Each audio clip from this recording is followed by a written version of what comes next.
Big డిబేట్లో ఈరోజు ప్రధానంగా ఫోకస్ చేయబోతున్న విషయం ఏపీలో కాపుల వెనక ఉండేదెవరు, కాపులు ఎవరి వెనక ఉండబోతున్నారు. ఇదే ఇప్పుడు ప్రధానంగా సాగుతున్నటువంటి చర్చ. ఏపీలో మళ్ళీ కుల రాజకీయం జోరందుకుంటోంది.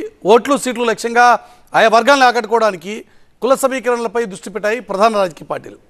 కాపు వర్గం లక్ష్యంగా పార్టీలు అన్నీ కూడా ఇప్పుడు పావులు కదుపుతున్న పరిస్థితి స్పష్టంగా కనబడుతోంది.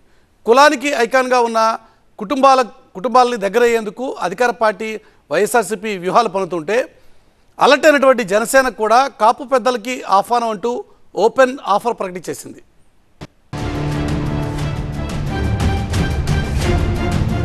మీసీల తర్వాత అత్యధికంగా ఉన్న కాపు సామాజిక వర్గం ఓట్లు ఎన్నికల్లో కీలకం కావడంతో పార్టీలన్నీ ఫోకస్ పెట్టాయి. 2019లో కాపు ఉద్యమంలో యాక్టివ్గా పాల్గొని ముద్రగడకు దగ్గరైన వైసీపీ మరోసారి ఆ వర్గంలో పట్టు నిలబెట్టుకునేందుకు ప్రయత్నిస్తోంది. ఉద్యమాలకు పరిమితమైన ముద్రగడను తమ పార్టీ నుంచి పోటీ చేయించాలనుకుంటోంది అధికార పార్టీ. జనసేన టీడీపీ కూటమిని గోదావరి తీరంలో ఢీ కొట్టాలంటే ముద్రగడ వంటి సీనియర్లు అవసరముందని సీఎం జగన్ భావిస్తున్నారు.